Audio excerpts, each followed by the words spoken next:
Herzlich willkommen zu einer neuen Folge von First Cast TV.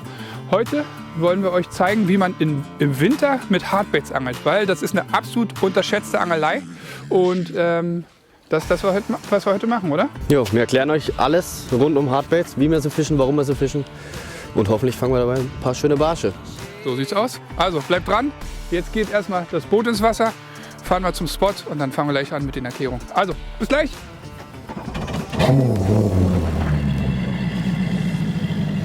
Ja, in diesem Video wollen wir auch mit Irrtümern aufräumen und ein paar Tipps geben.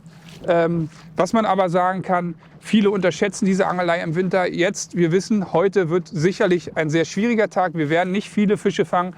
Ein absoluter Wetterwechsel, Temperatureinbruch, Nordostwind. Also die Bedingungen sind alles andere als gut. Aber gerade in diesen Situationen ist ein Hardbait für mich oft die erste Wahl. Alles Weitere erkläre ich euch jetzt gleich am Spot.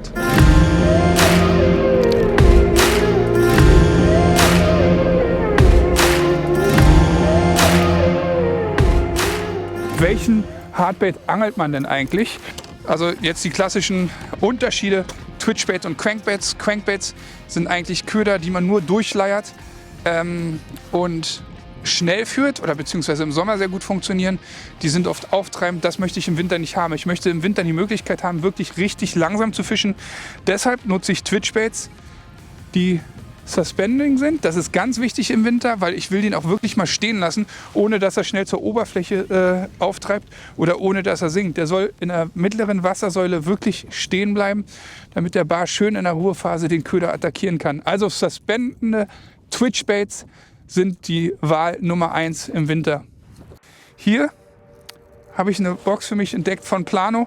Die sind ganz neu auf dem Markt. Für mich gerade die beste Hardbait-Box, die man haben kann. Drillinge verheddern sich quasi nie, sind super sortiert, richtig gut.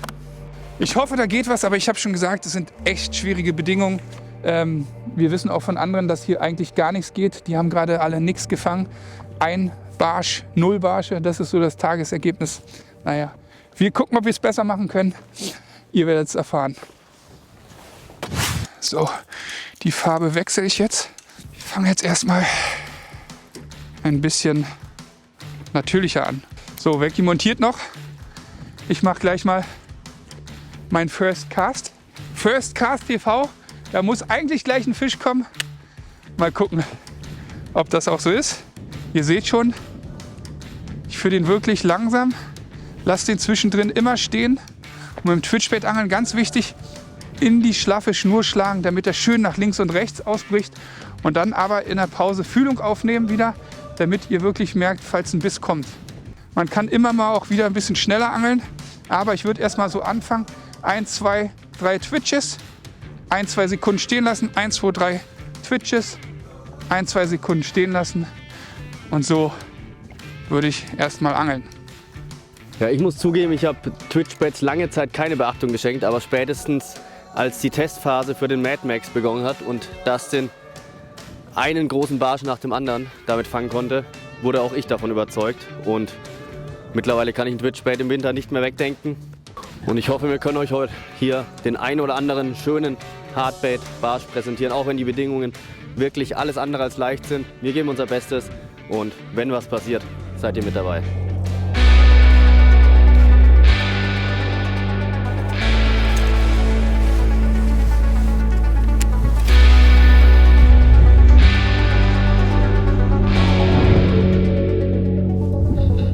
Was noch ein Vorurteil ist im Winter, viele denken, im Winter muss man tief angeln. Das stimmt überhaupt nicht. Wir angeln hier zwischen 1 und 2,5 Meter. Da halten sich die Barsche auch auf. Natürlich ist das von Gewässer zu Gewässer unterschiedlich, aber betrachtet gerne immer auch die flachen Bereiche, ne? Die Barsche halten sich da total gerne auf. Auch wenn man da jetzt nicht so viel Futterfisch sieht, man findet im Flachen eigentlich immer Barsche. Vor allem in der Nähe von Abbruchkanten ist das tatsächlich eine sehr gute Methode oder beziehungsweise ein sehr guter Platz im Winter. Und scheut auch nicht, wenn ihr tief angelt über 4, 5 Metern, dass ihr einen Twitchbait habt, der nur 1,5, 2 Meter läuft. Ne? Also im Winter kommen die auch hoch, oft ist das Wasser klar, die sehen den, spüren den über das Seitenlinienorgan. Macht euch keine Sorge, das funktioniert trotzdem. So, 10 Minuten geangelt, nichts passiert. Es ist Zeit mal für einen Farbwechsel. Was ich euch dabei noch kurz erklären möchte, ich fische jetzt hier unseren Mad Max, aber es gibt natürlich auch andere Twitchbaits, die gut funktionieren. Viele Twitchbaits in der Größe haben noch einen dritten Drilling hier. Wir haben den bewusst weggelassen, weil wir einfach finden, dass das zu viel ist, dass dann ein dritter Drilling ständig im Auge hängt vom Fisch oder. Aber was man natürlich ganz einfach machen kann, man kann den einfach mit dem Sprengwing wegmachen. Das wäre ein Tipp von mir an euch, nur mit 2 Drillingen zu angeln bei den Ködern, Twitchbaits, die 3 haben. Wie gesagt, das war auch der Grund, warum wir nur 2 verwendet haben.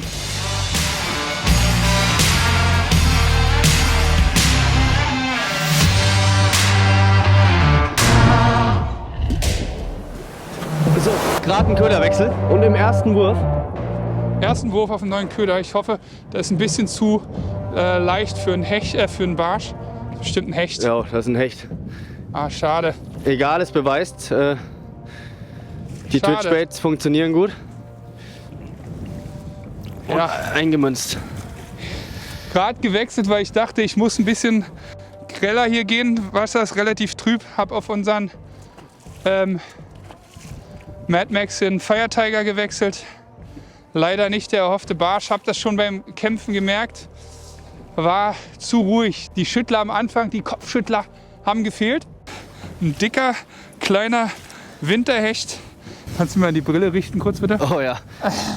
Danke. Ja, dick ist er. Ein Barsch in der Länge wäre mir lieber gewesen. Aber toller Fisch. Ups. Und erster Wurf mit der neuen Farbe. Leider nicht der richtige Fisch. Aber ich freue mich trotzdem. Adrenalin, ein bisschen Aktion. Das ist doch geil. Jetzt kommt der nächste. Und zwar ein großer Barsch. Hoffentlich.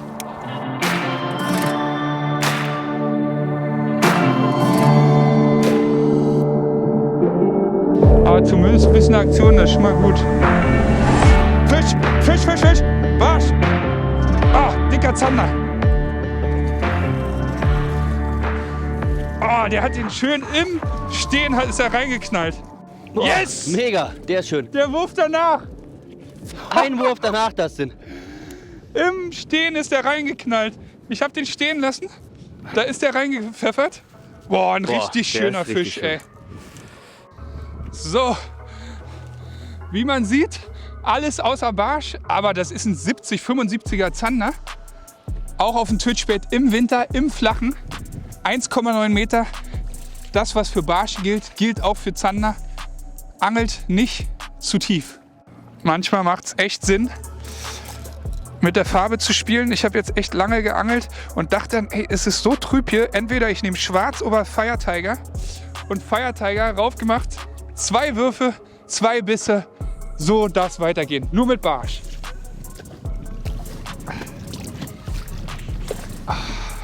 Jetzt ist das geil. Boom. Das war richtig schön, wie ich es erklärt habe. Twitchen, stehen lassen. Ich wollte hier gerade schon was am Dings machen. Und dann habe ich gemerkt, im Stehen, pupp, ist er reingeknallt. Deswegen Suspenderfischen, die man stehen lassen kann. Keine Köder, die auftreiben oder zu schnell sinken. Im Winter Suspending.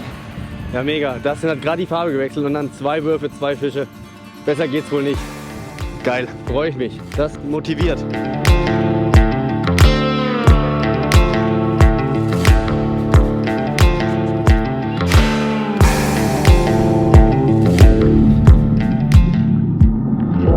Fischort! Komme. Ah, Was war das? verloren. Kleiner Hecht. Kleiner Hecht? Ja. Oh. So, ich habe auch gerade eben mal die Farbe gewechselt. Und beim ersten Wurf auf unserem Mad Max in der neuen Farbe habe ich auch gleich einen Fisch drauf bekommen. Geil. es War geht nur ein was. kleiner Hecht. Der ist direkt vor dem Boot, hat er sich wieder gelöst. Egal. Es geht was. So, und was viele auch immer denken, auf Barsch klein angeln. Nein, ich fische hier einen 11 cm Köder, 11 cm Twitchbait. Das ist für Barsche absolut nicht zu groß. Viele würden sagen, nee, das ist mir zu groß, aber gerade im Winter greift zu großen Ködern. Klar, hängt auch immer ein bisschen davon ab, wie groß die Fische in eurem Gewässer werden. Aber wenn ihr Barsche habt, die bis 35 cm groß werden, glaube ich, ist das 11 cm eine gute Wahl.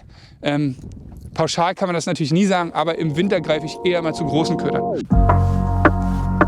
Ja, zur richtigen Route beim Twitchen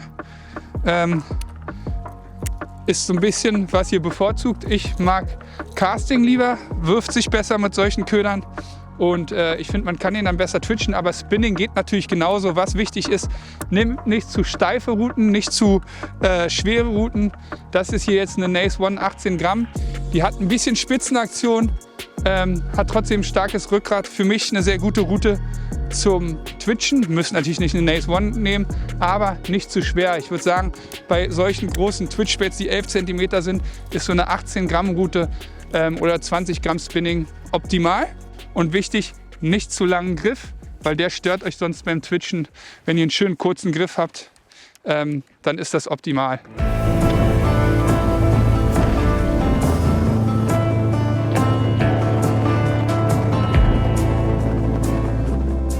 Zwei Stunden jetzt ohne Biss, ohne Kontakt, aber das gehört beim Winterangeln auch dazu. Oft zähes Angeln für den einen großen tollen Fisch. Deswegen kleiner Tipp, durchhalten im Winter. Wird oft belohnt. Mal gucken, ob wir heute belohnt werden. Klar, wir haben schon 2 schöne Fische gefangen, aber unser Ziel ist natürlich, den richtig dicken Barsch zu kriegen. Aber wie wir erwartet haben, heute ist es ein zäher Tag, ein Barsch, 2 Barsche Maximum und dann können wir schon richtig happy sein.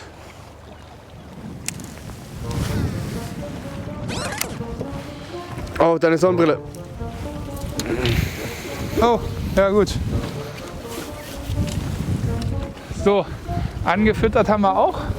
Jetzt kann echt nichts mehr schief gehen. Ja, typisch Team Chaos. Ich habe sie noch ganz kurz mit der Route so berühren können, aber leider sind nicht hängen geblieben. Die ist verschwunden, naja. Man muss auch mal ein paar Opfer hier geben. Ein paar Opfer bringen. Hoffentlich werden wir dafür mit einem dicken Barsch belohnt. Beim Twitch-Angeln muss man natürlich auch aufpassen, dass man die Laufeigenschaften des Köders nicht zu sehr durch dicke Stahlverfächer und so beeinflusst. Also ihr solltet es vermeiden, große Stahlverfächer zu benutzen oder fette Swivel-Snaps. Dafür würde ich so einen Stroft Niti verwenden, eine dünne Stahlspitze. Das ist knotbares Material von Stroft, richtig, richtig gut. Also hat sich schon wirklich bewährt. Leicht, dünn und super haltbar. Also ich nehme da so 0,25er, 30er, richtig gut. Ein Snap, der nicht zu groß ist oder direkt ins Fluorocarbon binden, das müsst ihr machen, weil am Ende bringt euch es nichts, wenn der Köder extrem runter sinkt. Das wollen wir vermeiden, deswegen immer darauf achten.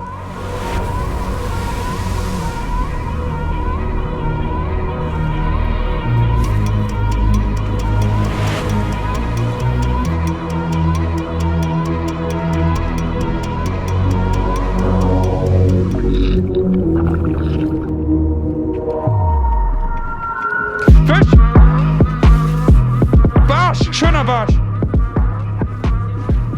Oh ja. Jetzt! Mega. Ah!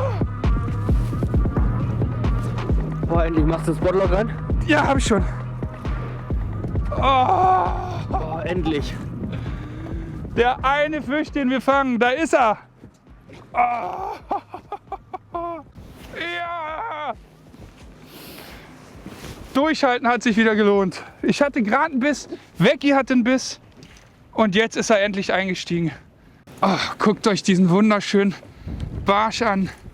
Wow. Oh, dafür haben wir jetzt gekämpft. Ich habe es gesagt, viele Chancen kriegen wir nicht, aber Winter-Twitch-Bait funktioniert am Mitteldrilling. Man sieht, man braucht keine 3 Drillinge, hängt super safe. Wunderschöner Fisch. Ich bin so happy. Ich sag's ja, 2 Drillinge reichen aus. Macht einen ab, wenn euer Twitch-Bait 3 Drillinge hat. So, und der schöne Fisch darf ganz kurz ins Netz erholen und dann gucken wir nochmal, wie groß er war. So, ich sag 46, Vecchi sagt, der ist größer. Ich glaube, der ist nur dick, der ist gar nicht so viel größer, aber wir werden es sehen. Oh, der hat noch Kraft. Und Papa kann gut schätzen, Vecchi. Hat er 46? Genau 46. Sehr cool. Haargenau 46. Ein wunderschöner wunderschöner Barsch hier im Abendlicht. Dafür mussten wir kämpfen den ganzen Tag, aber wir sind so happy, dass wir den jetzt gefangen haben. Twitchbait im Winter, immer eine Garantie für dicke Barsche. Und der darf natürlich zurück. Schau. Yes. Oh.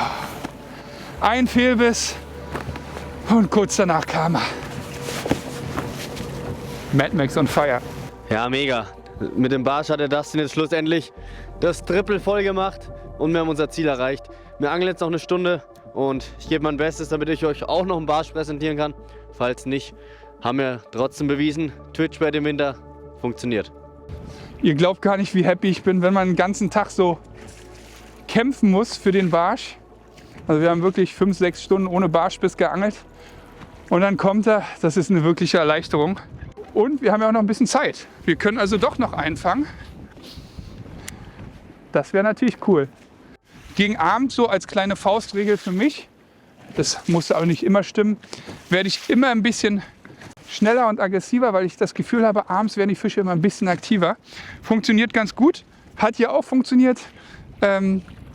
Aber das, was wichtig ist für euch, probiert über den Tag verschiedene Stile aus. Wenn ihr merkt, oh, darauf gibt es Reaktionen, darauf gibt es Bisse, dann bleibt man natürlich dabei.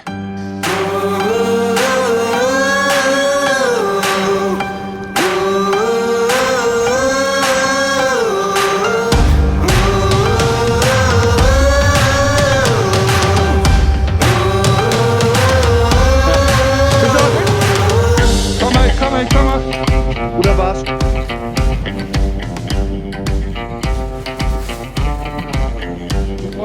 Jo.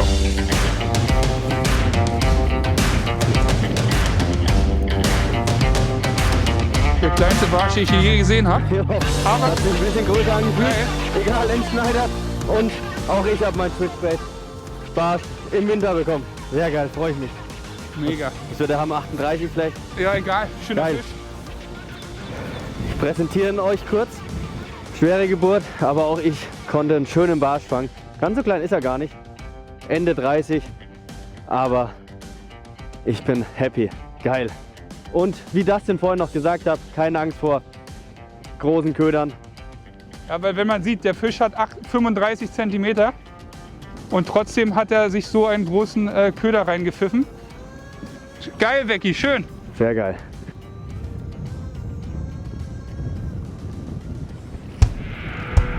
Boah, und weg ist er. Wegesser. Yes, ich freue mich. Becky, den Fisch hast du mir zu verdanken, ist klar, ne? Hätte ich nicht angefüttert, Ja, richtig. hätten wir jetzt noch Dustin, nichts gefangen. Dustin hat vorhin Opfer gebracht, seine Sonnenbrille. Und wenige Stunden später hat es dann auch mit dem Barschen geklappt. Muss ein Zeichen sein, Dustin. Ja, Opfer bringen kann ich ganz gut. Autoschlüssel, Portemonnaie, Sonnenbrillen, Handy, Angelrouten, schon alles im Wasser versenkt habe.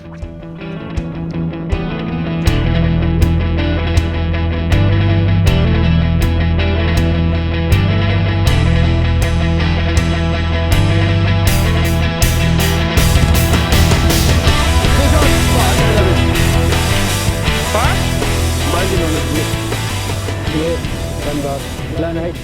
Boah, hat er sich den Köder reingezimmert. Das war ein geiler Biss. Machst du selbst, oder? Jo, jetzt geht Schlag auf Schlag. Gerade eben den Barsch gefangen und 2-3 Minuten später ist mir hier ein kleiner Hecht eingestiegen. Auch auf dem Mad Max. Nicht der Zielfisch, aber egal, hat einen richtig schönen Biss gegeben. Der darf gleich wieder zurück.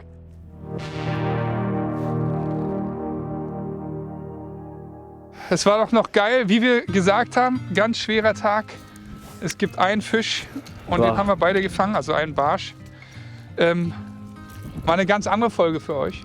Bisschen mehr Gelaber, bisschen mehr Theorie, bisschen weniger Entertainment. Wir hoffen, dass euch das trotzdem gefallen hat, oder?